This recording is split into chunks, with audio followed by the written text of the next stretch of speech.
Elhamdülillah ve salatu ve selamu ala Resulillah amma ba'd.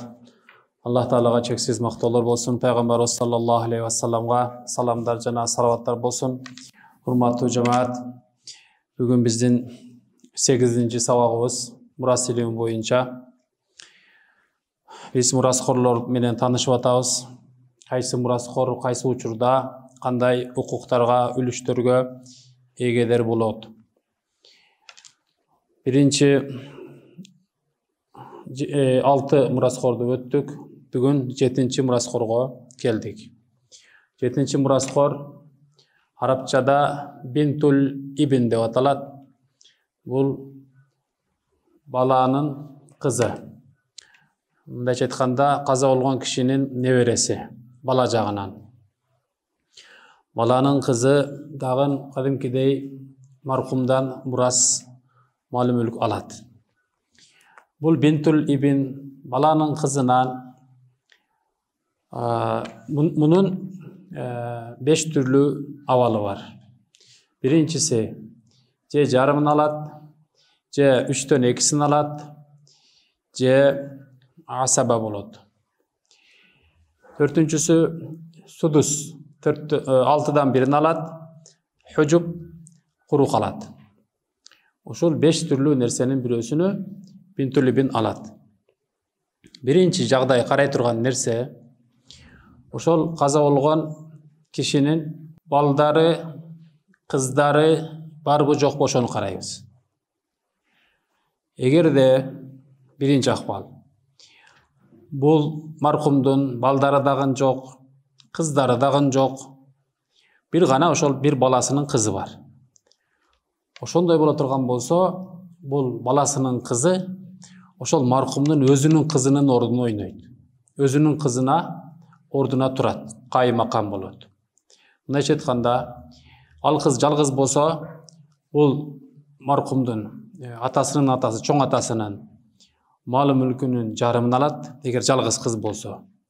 Эгерде ал кыздар көп болсо, бирден көп, 2, 3, 4, 5 канча болсо дагы алар 3төн 2син алат.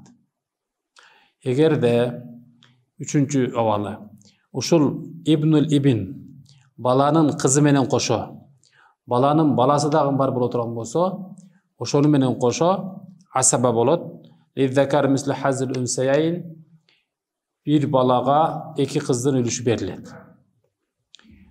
Кыздын абалы мурдагы сабакта өткөнбүз. Дал ушундай баланын кызы дагы өзүнүн кызына окшош болот. Эми жана бул маркумдун өзүнүн балдары жана кыздары жок болсо дедик. Жок болгон үчүн анын ордуна турду. Эгерде маркумдун эркек балдары бар боло турган болсо, ошол эле кыздын атасы же атасы менен бир туугандары. Андай болсо, бул баланын кызы Бинтул Ибн махжуб болот, мурастан кур калат. Эгерде маркумдун кыздары бар боло турган болсо, баланын кызыга берерде ошол маркумдун өзүнүн кызынын эсебине карайбыз. Эгерде маркумдун өзүнүн кызы жалгыз болсо, анда баласынын кызына судус, мындайча айтканда 6дан 1-ин беребиз. Эгерде маркумдун өзүнүн кыздары бирден көп боло турган болсо, анда баланын кызы мурастан кур калат. Бирок деген жери бар. Мына ушул маркумдун кыздары көп учурда алар сүлүсан деп коет, 3төн 2син алып кетишет дагы, баланын кызыга эчтеке кылбай калат. Ага тийбей калат. Бирок ошол баланын кызы менен кошо, баланын баласы дагы болсо, же баланын баласынын баласы болсо, же баланын баласынын баласы болсо, ошол баланын кызы ошолор менен кошо асаба болуп кетет. Бул мындай үстүрттөн айтылган түшүнүк ушундай. Эми биз доскадан жакшылап түшүнөбүз. Биздин сабак күндөн күнгө татаалдашып баратат. Зирек болуп, жакшылап көңүл буруп, келечекте мурас илимини жайылтууга, амал кылууга, бирөөгө суроосуна жооп берүүгө, аракет кылгандар гана муну эми мындан ары алып кетет. Эгерде кимде ким түшүнгүсү келбесе же түшүнбөй койсо, анда ушул жерлерден адашып калса кийинки сабак мындан да кыйын болот. Андан кийинки сабак андан да кыйын болот. Ошон үчүн башынан баштап ар бир тепкичти биз түшүнүп бара турган болсок, буюрса жеңил болот.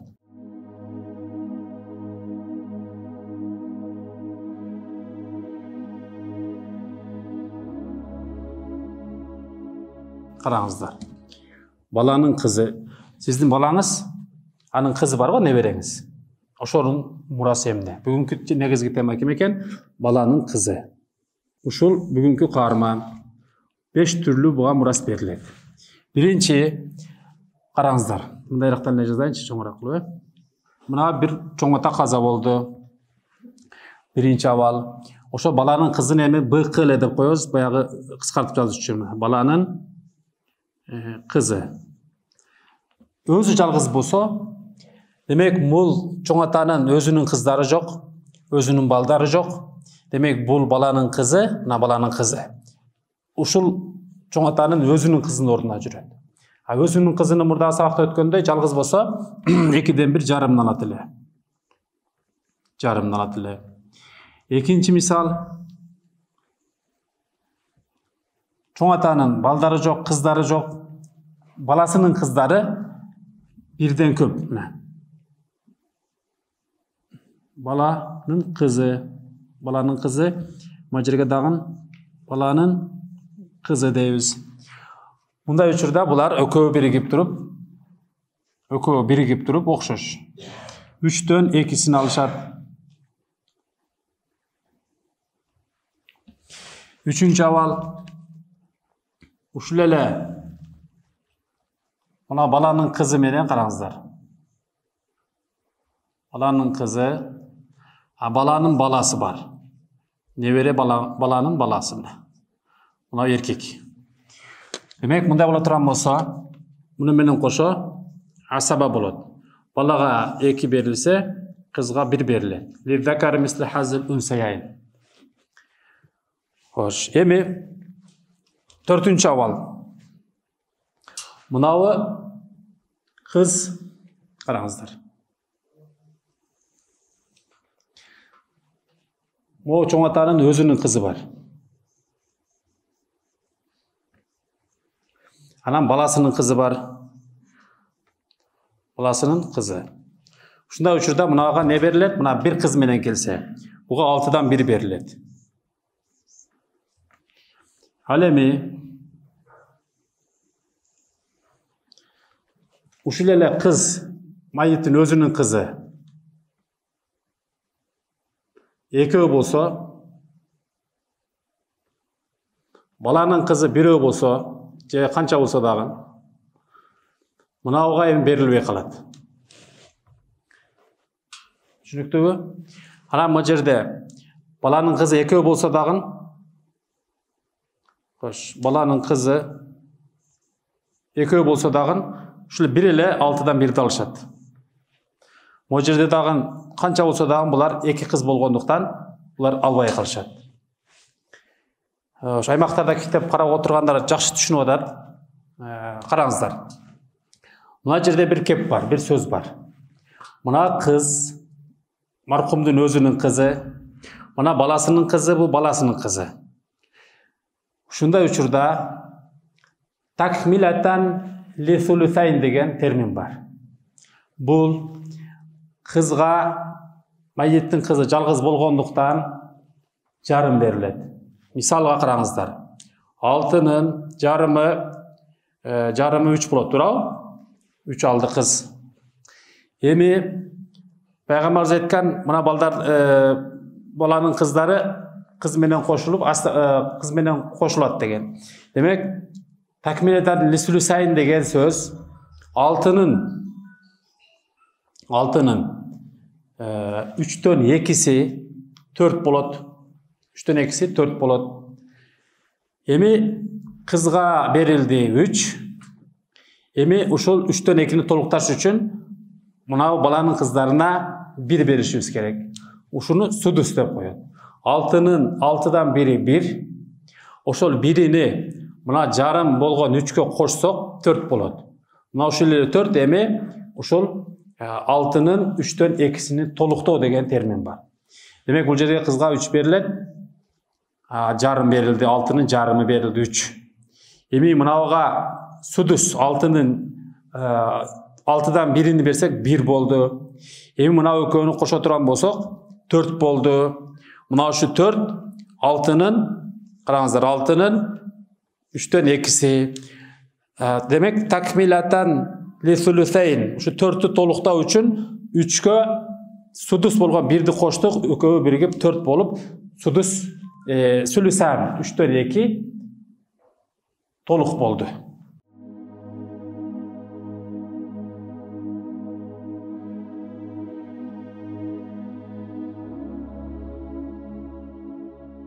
Эми өтө бир кызык маселе бар мына жерде. Караңыздар. Мына жерде мынау баланын кызы 6'дан 1 алып атпайбы? 6'дан 1 алып атат. Bir кыз менен келгендиктен. Эки кыз менен келгендиктен булар өздөрү эле ошо сүлүсан 3'төн 2'ни алып коет дагы бул албай калат да. Мына ушундай учурда мынанда дагы мында дагы жакшылап угабыз.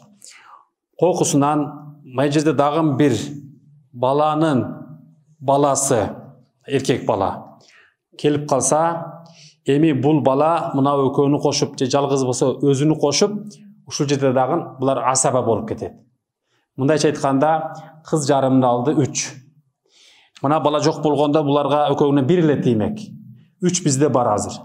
Демек, мына жерде бир бала пайда болуп калды, эркек бала бар. Демек, мына жерден 3төн калган 3'ü бар го. Ошо 3 тап келебиз дагы балага 2'ни беребиз, кыздарга 1'ди беребиз.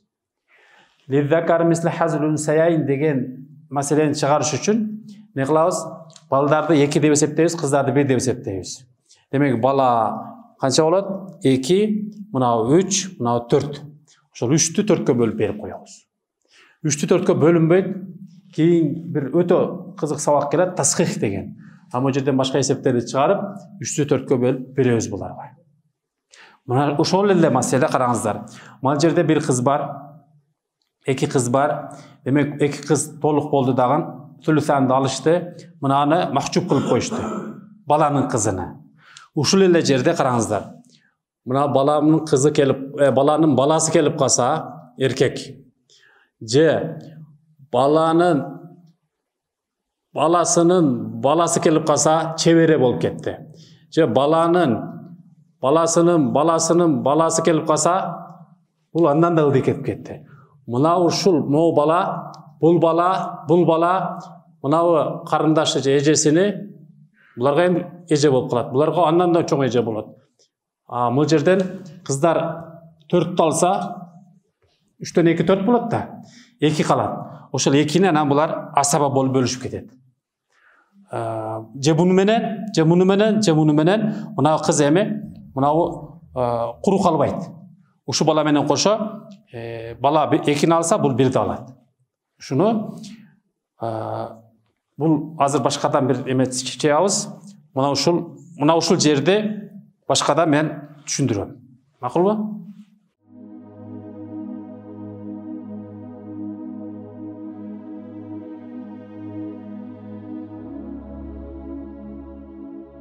Караңыздар. Мына жерде бир киши каза болгон.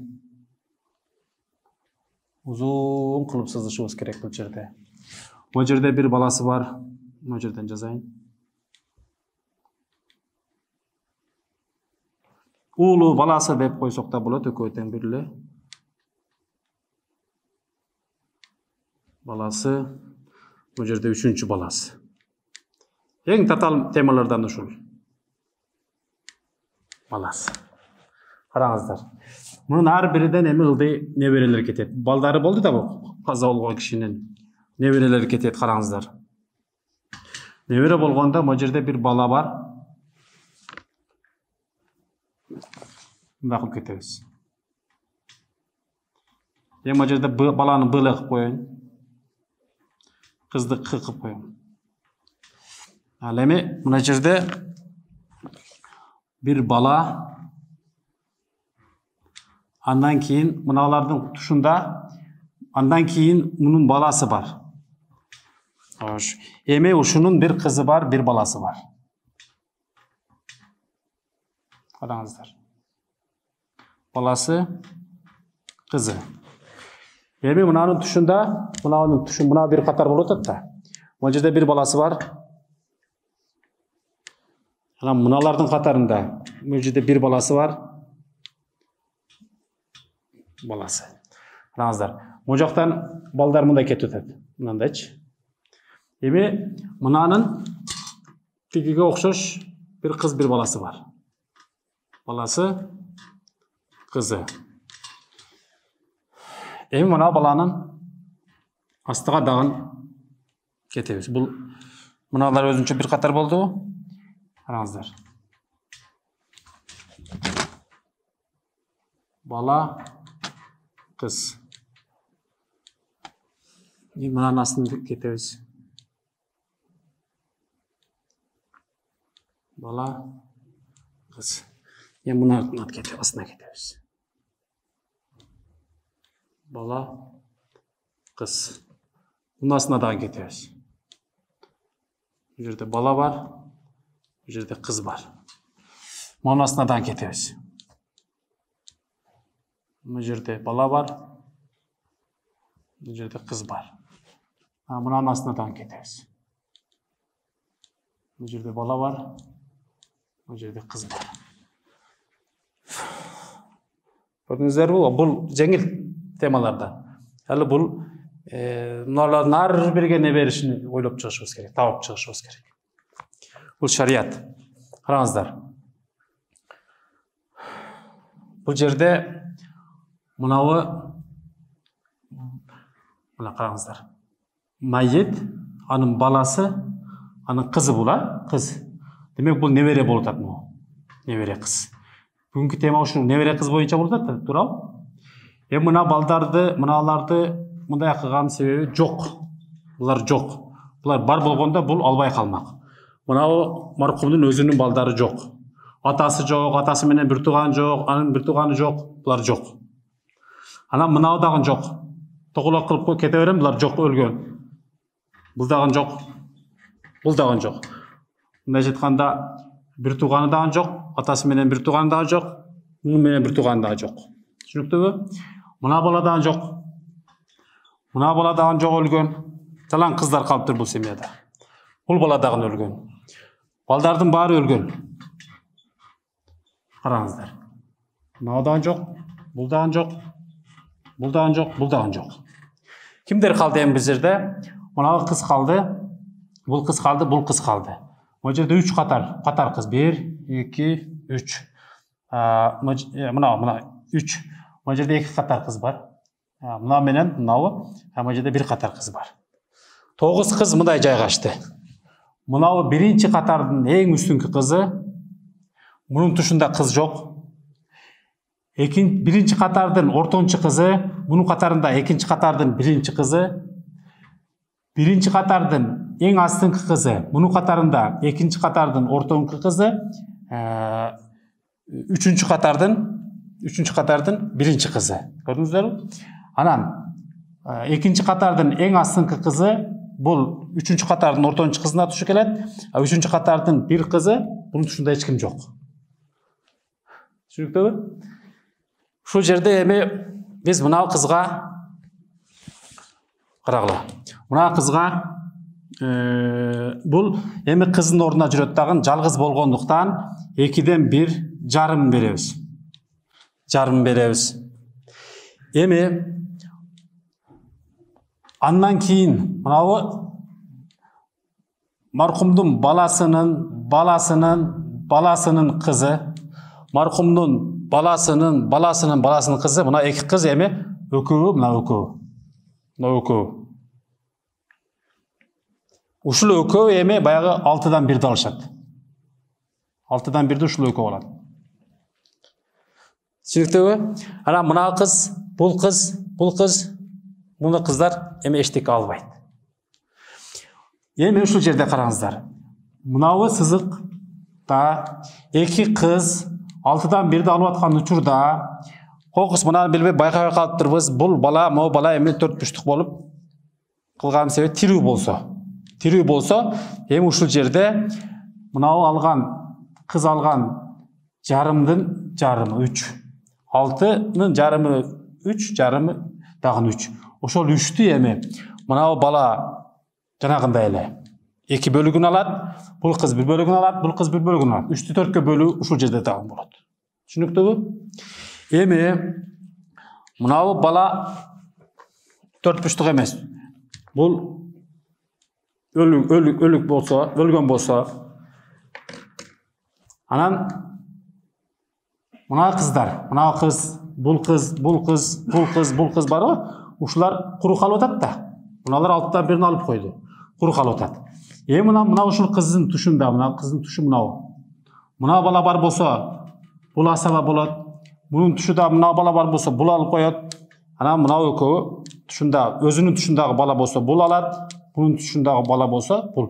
Kıskası erkek bala, bir tuğan kız 6'dan 1'ini alıp atkanda kelip kasa, anı asaba kılıp ketedi. Anan nebere bala, oşol atası menen bir tuğan eje. Bunu amma dep koyet emede, Arap dilinde. Oşol menen koşo, mınca ayтканда майеттин өзүнүн небере кызы, анан чебере уулу, ошол экөө асаба болуп кетет. Же болбосо майеттин өзүнүн баласынын кызы, небере кызы, кыбыра деп коет, чебереден кылдыгысы эмне деп коет? Кыбыра. Ошол кыбыра бала менен дагы ошол майеттин баласынын кызы, небереси асаба болуп кете берет.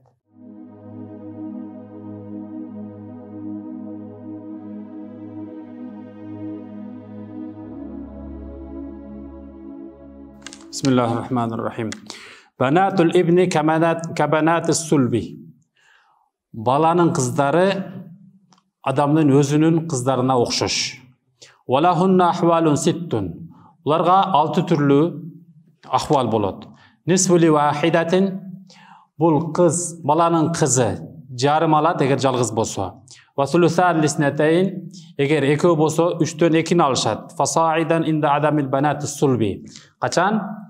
Oşol mayittin özünün kızları jok bolsa. Walahunna sudusu ma'al wahidati sulbiyati takmilatan li thuluthayn. Balanın kızlarına mayittin özünün kızlarından birösü bolsa, aga 6'dan 1'i berilet. 3'tön 2'ni toluktau üçün. Wala yarithna ma'a sulbiyatayni. Mayittin özünün kızları ekөө bolup kalsa, balanın kızları albay kalat. İlla birok ayyakuna bi hizaihinna. Anın tuşunda, jana men aytkандай, tuşunda erkek bala bolup kalsa, au asfale minhunna. Astыңкы çebere neberelerden dagın erkek bala bolup kala turgan bolsa, gulamun fa huwa yu'assibuhunna. Alalar menen oşol mayittin balasının kızı oşol narkı erkek baldar menen koşulup asaba bolup ketet. Wal baqi baynahum lizzakari mislu hazil unsayayn. Anan kalgan mal mülk alarga balaga 2 ülüş, kızga 1 ülüş bolup bölünüp kete beret. Wa yasqutna bil ibn.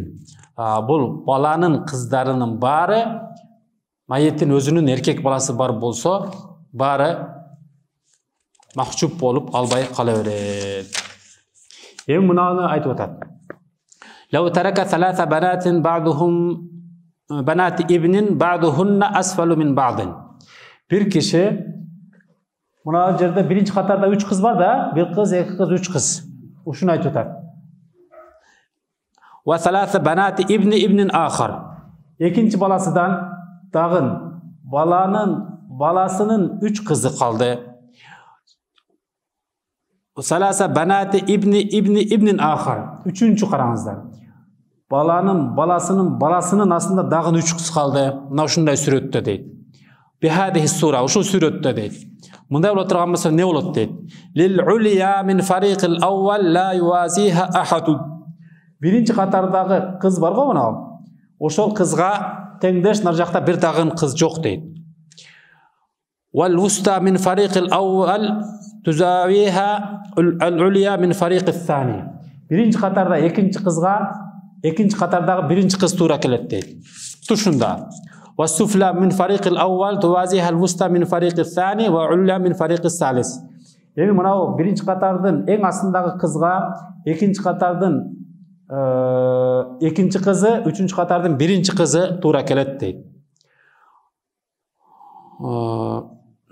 والسفلى من فريق الثاني توازيها من فريق الثالث.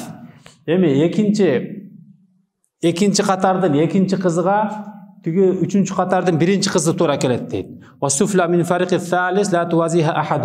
Üçüncü katardagi en asılgı kızga an tenginde kız yok. إذا عرفت هذا, eğer sen şunu düşüngen bolsoň deydi. للعليا من فريق الأولى نصف. Birinci katardagi birinci kızga, ona 2'den 1 dep jarym berdik go, jarym berilet. وللوسطى من فريق الأول مع ما يوازيها السدس تكملة الثلثين. Yani birinci katardagi ikinci kızga özünün tuşundagi ikinci katardagi birinci kız ököge koşulup bu 6'dan 1 berilet de ötedi. Gördünüz mü? Bu 6'dan 1 berilişi bayağı 3'ten 2'ni toluktaş üçün. ولا شيء للسفليات. Aslındagilarga eşteke jok. Aslında dagın kızlar bar. Alarga eşteke jok. İlla an yakuna ma'ahunna gulam. Birok özünün tuşunda erkek bala bolup kalsa, je andan ıldy jagында erkek bala bolup kalsa, je te ıldy bala erkek bala bolup kalsa, oşonu men koşo asaba bolup ketet. Fa yu'assibuhunna man kanat bi hizaihi. Oşol aslında je tuşundagı erkek bala kuru kalıp atkan jerinden tegi kızdargıdy asaba kılıp alarga dagı muras tartıp beret. Wa man kanat fawqahu mimman lam takun zata sahmin fa yusqitu man dunahu. Oş. Yemi ومن كانت فوقه ممن لم تكن ذات سهم ويسقط من دونه. Jana Abu Jaka atıf bolatken. Asaba bolup ketişet özünün tuşundagı menen jana üstü jagында kimde kim uluş alalgan emes bolsa yusqitu man dunahu, andan bölöktün bari mahcup bolup kalat.